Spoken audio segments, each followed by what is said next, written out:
Magandang araw Pilipinas at welcome sa Pulsong Pinoy, ang weekly news magazine na naghahatid sa inyo ng mga programa ng pamahalaan, gayon din ang mga kaalaman tungkol sa kultura at kasaysayan ng ating bayan. Ako po si Zairine Parsad, ang inyong makakasama sa araw na ito. Sa episode na ito, hatid namin sa inyo ang kwentong pagkakaisa at kabayanihan para sa kaunlaran ng bawat Pilipino. Mapapanood din natin ang malaking kontribusyon ni Pope John Paul II sa buhay ng mga Pinoy. Lahat ng yan, mamaya. Sa ngayon, samahan ninyo akong magbalik tanaw sa mga naging mahalagang aktibidad ni Pangulong Benigno Aquino III. Narito ang Fast Track.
Sa pamamagitan ng mga proyekto ng pamahalaan, makatitiyak ang bansa sa tuloy-tuloy na kaunlaran dahil na rin sa pagtahak nito sa tuwid na daan.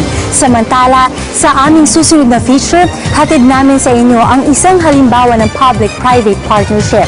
Ang suportang ibinibigay ng pribadong sektor sa mga programa ng pamahalaan tulad ng ginagawa ng Gawad Kalinga na muling bumubuhay sa ugaling Pinoy, ang bayanihan. Halina't panoorin natin ang mga proyektong pinangungunahan ng GK upang tumulong sa pamahalaan sa pagsugpo sa kahirapan habang sabay na pinabubuti ang kondisyon ng komunidad at kapaligiran. Narito na ang unang bahagi ng Report kay Boss.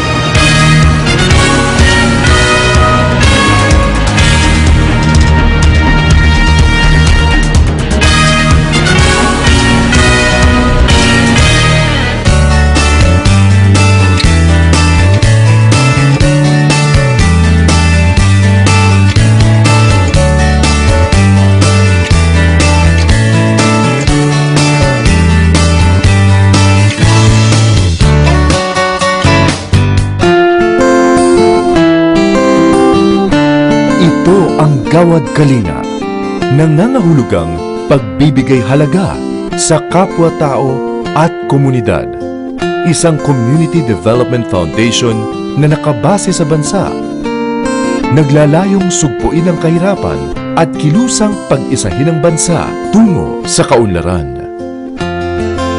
Naitatag noong December 26, 1995 sa pangunguna ng Lay Catholic Community Couples for Christ sa isang youth camp na isinagawa para sa mga kabataan ng Bagong Silang, Caloocan City, isa sa pinakamalaking slum area sa Kalakhang, Maynila. Noong 1999, naitayo ang kauna-unahang Gawad Kalinga House para sa Aduro family sa Bagong Silang, Caloocan City.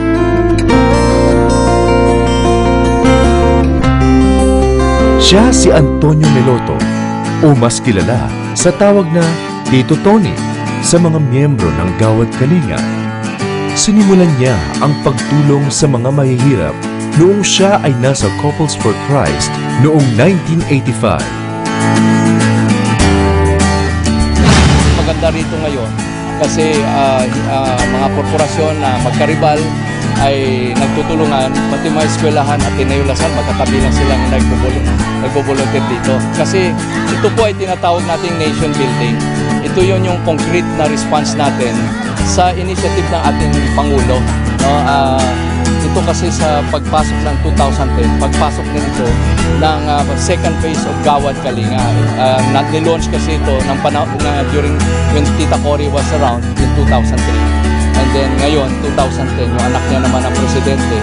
At ang mahalaga dito na kinikilala nila ang value ng private sector to work with government. No?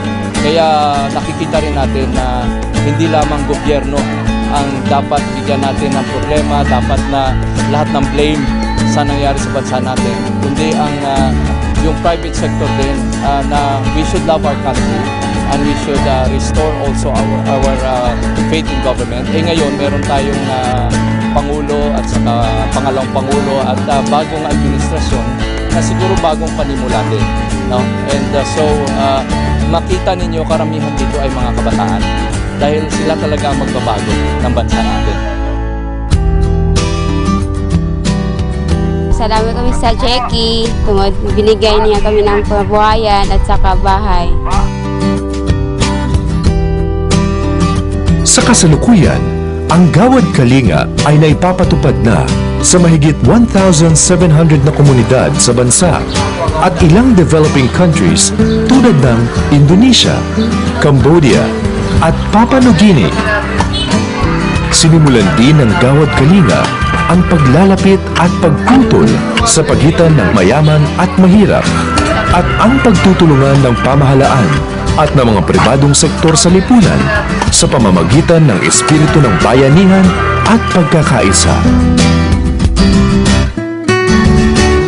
We're hoping that this becomes not just a once-a-year thing, na bawat bayan po dahil sa encouragement ng ating presidente, kung saan sinasabi natin na dapat ang people power ginagamit sa pagtayo ng bayan, hindi lang pagtanggal ng presidente.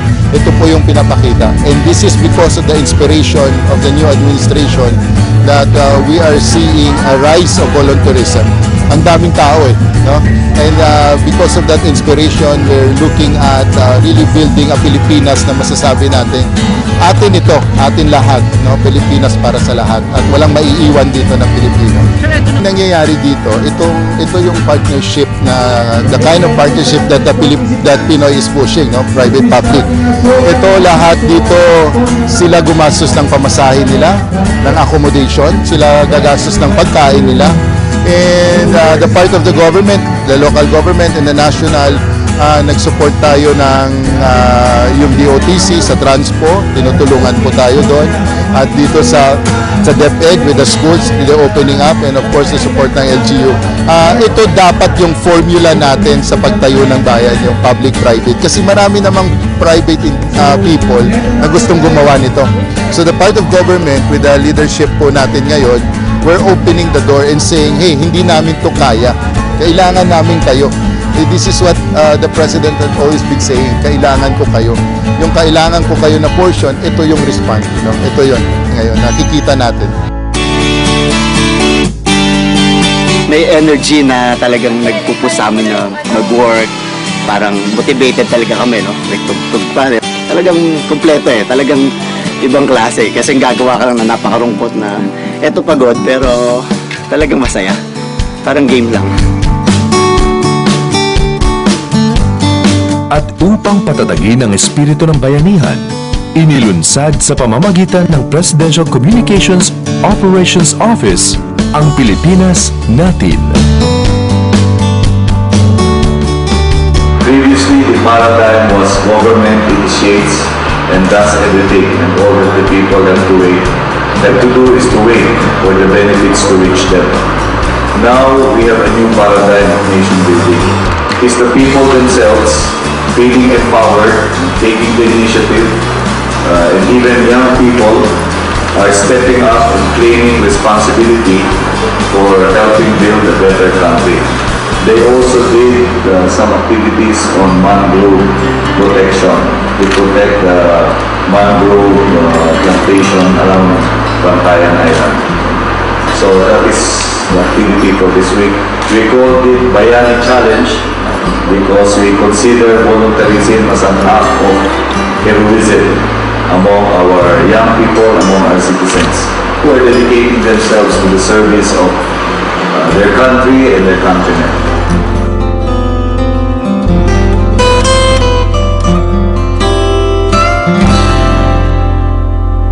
Sa aming pagbabalik, tunghayan natin ang ikalawang bahagi ng aming feature sa Report kay Boss.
Patuloy na nanonood ng Pulsong Pinoy. Kung kanina inyong natunghayan ng kwento sa likod ng Gawad Kalinga, ngayon naman ay panoorin natin ang mga naging kaganapan sa GK Bayani Challenge na ginawa sa Bantayan Island sa lalawigan ng Cebu. Narito ang huling bahagi ng Report kay Boss.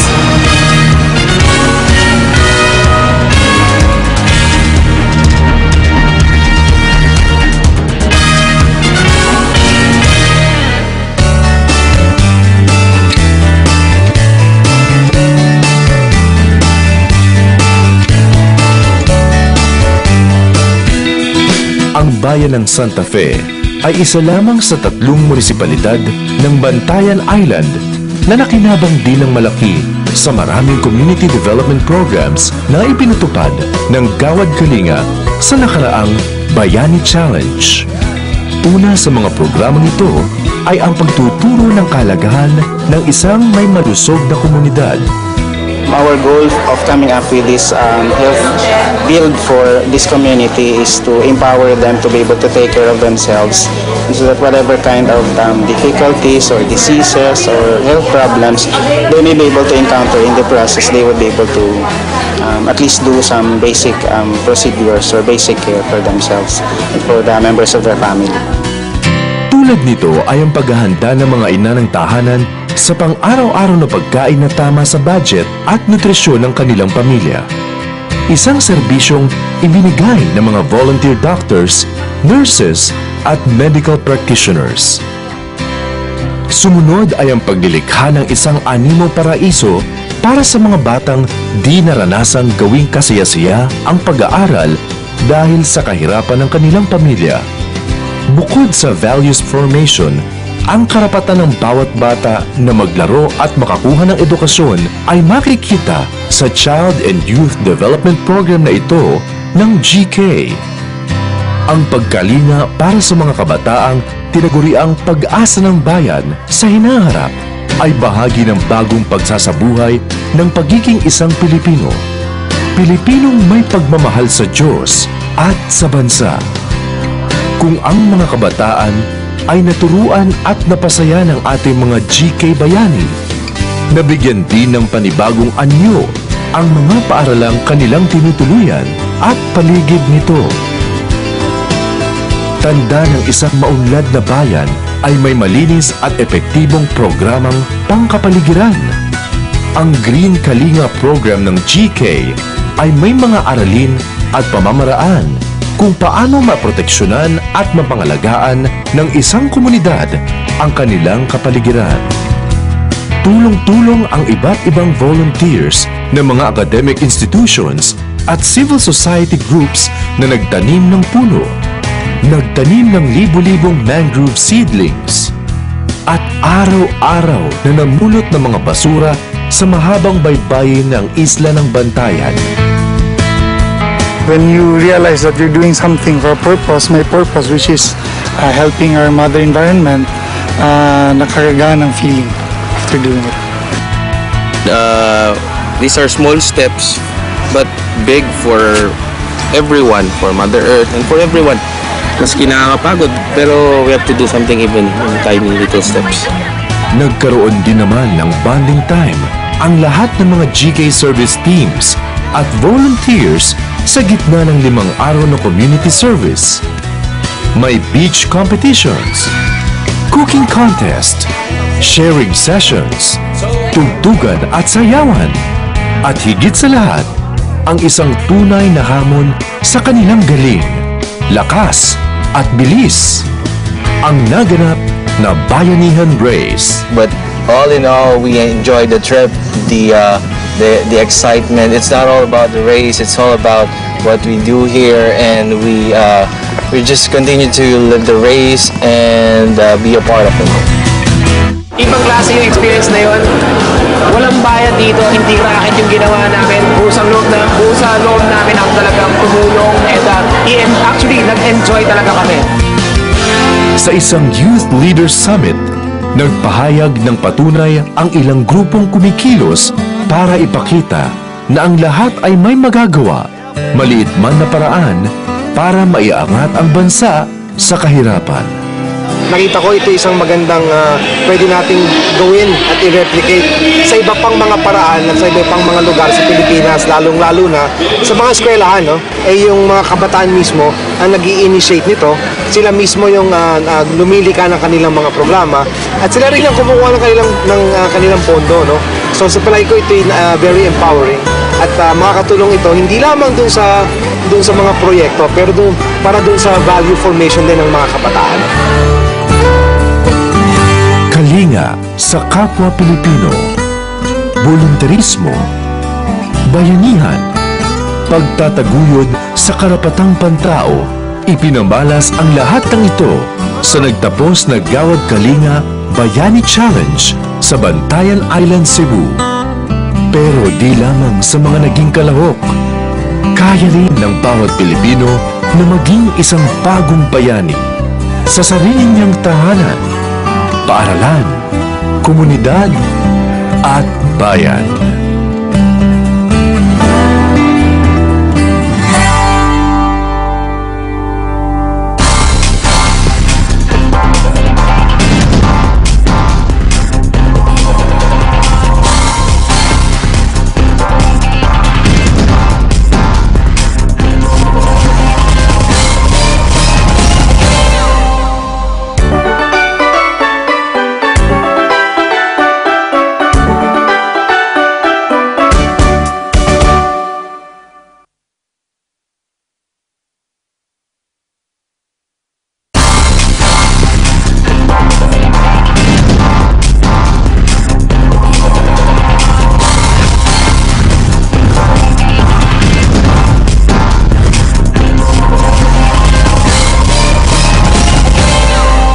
Ito pa rin ang Pulsong Pinoy.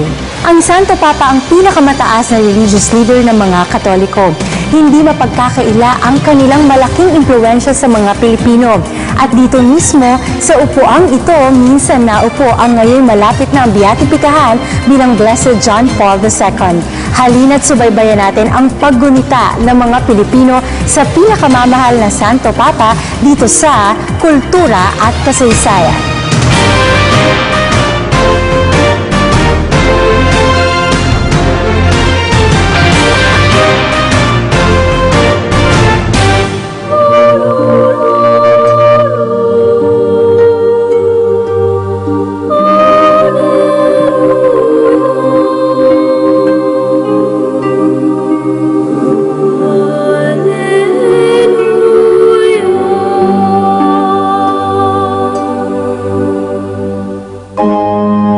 Here is John Paul II. He is an idol to follow, to lead you to the Lord Jesus Christ.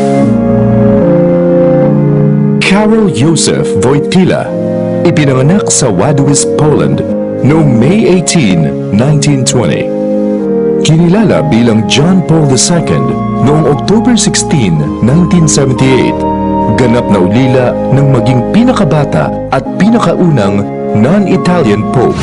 Sa panahon niya, mahigit 1,400 ang mga nabiatipikahan at halos 500 ang naideklarang santo. Isa dito ang Pilipinong santong si San Lorenzo Ruiz.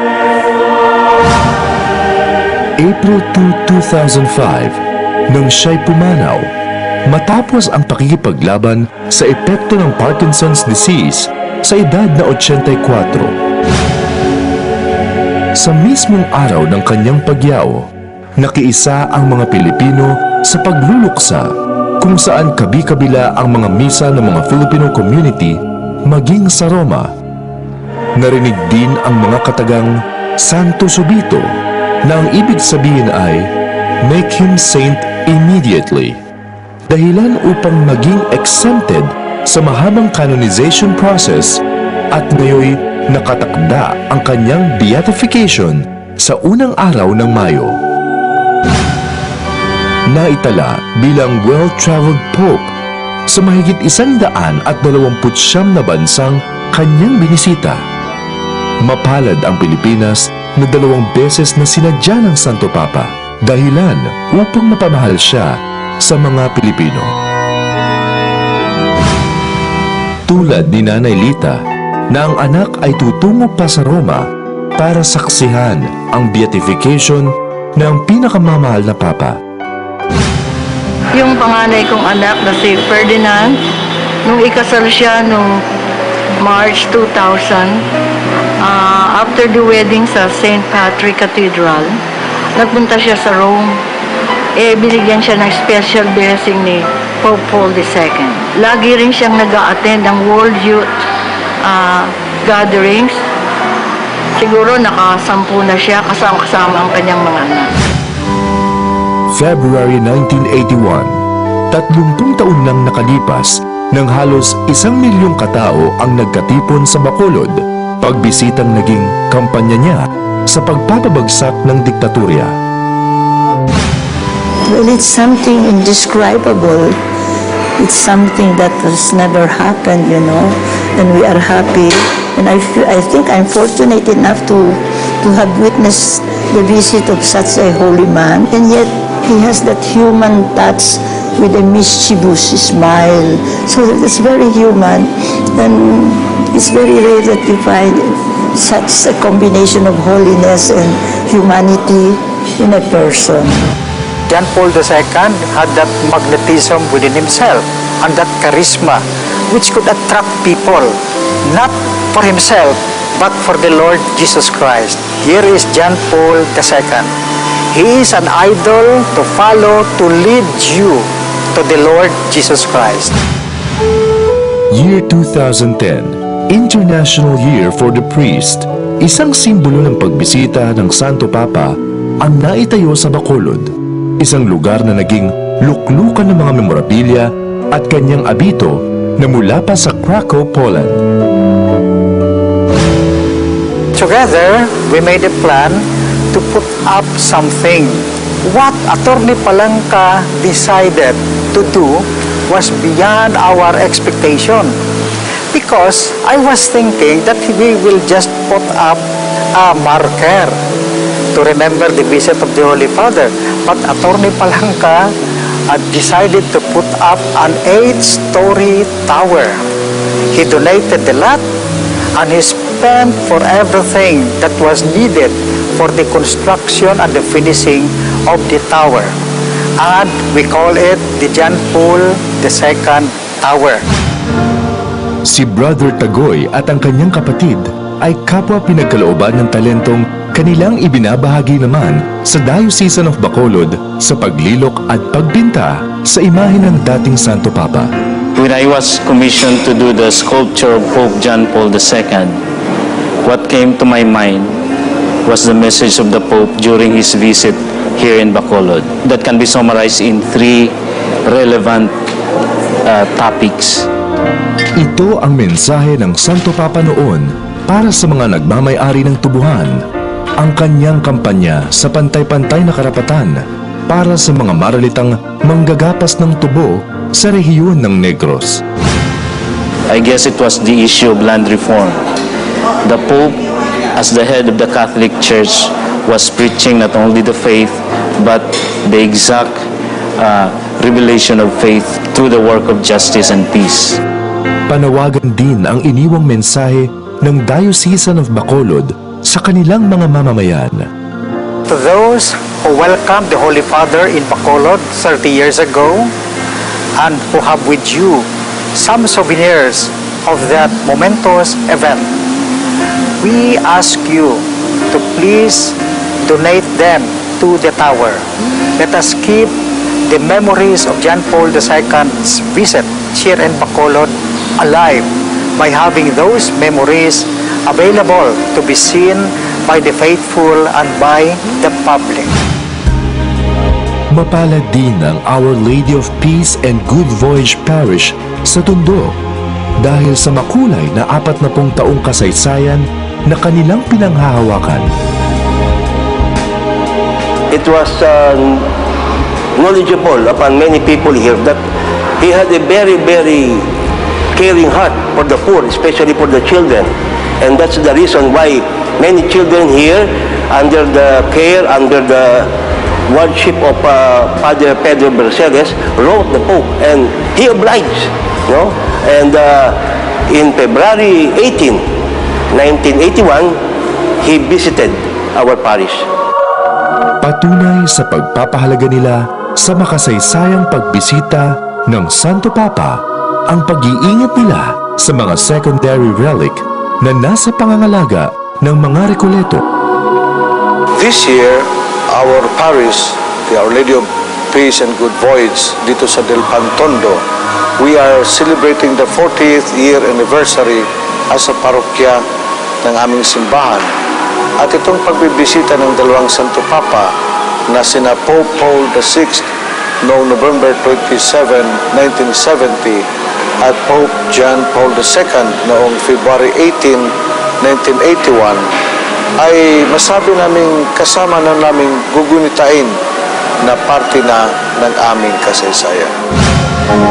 Enero ng taong 1995 nang muli siyang bumalik para sa selebrasyon ng World Youth Day sa bansa, kung saan mahigit 4 na milyong Pilipino ang nagkatipon sa Quirino Grandstand sa Maynila. At para sa University of Santo Tomas, isa itong mahalagang araw sa 400 taong kasaysayan ng kanilang universidad. Declared the university as a pontifical university, and so they have been sending a lot of guidelines, instructions on the proper education of the Filipinos, and so we in the archives have compiled a lot of these documents from the Vatican. It's a rare collection.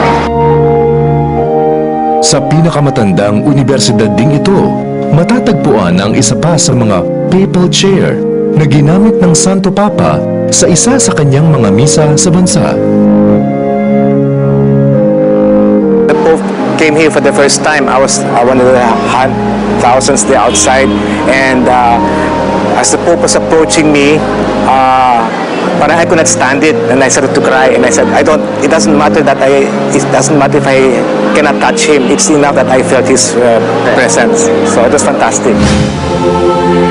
Maliban sa mga second relic items, isang konkretong alaala mula mismo sa dating Santo Papa ang kanyang iniwan sa lahat.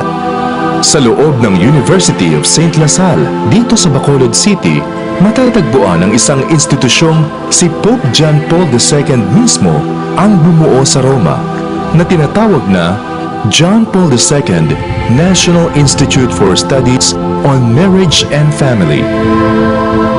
On the third year of our operation, we had graduates, a master's degree, granted by University of St. Lasal. The fact that the CHED actually granted the faculty for university. So in other words, our consortium provides that granting of degree of our students. But we are quite independent in terms of our curriculum because our curriculum is based in Rome.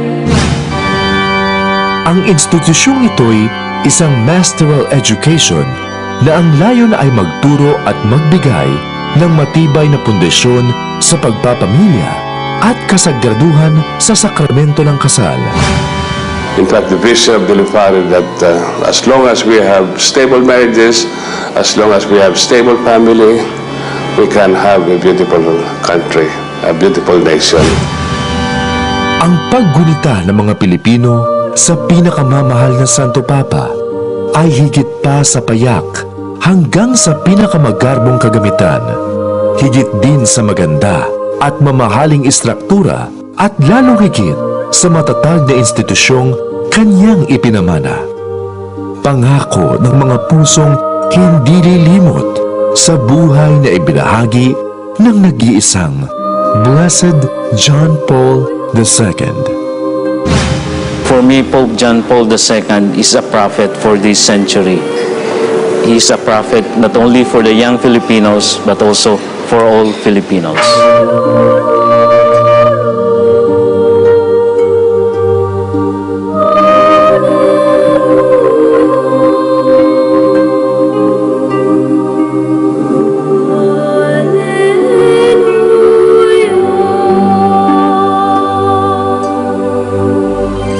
Panandalian man ang pagbisita ng Santo Papa, di maipagkakailang malaki ang naging impluwensya niya sa bawat Pilipino. Dahil na rin sa impluwensya ni John Paul II at kulturang kabayanihan ng mga Pilipino, mas magiging madali ang pagtahak ng bansa patungo sa tuwid na daan ng kaunlaran. Samantala, bago kami tuluyang magpaalam, samahan ninyo akong panoorin at pakinggan ang mahalagang mensahe ni Pangulong Noynoy Aquino.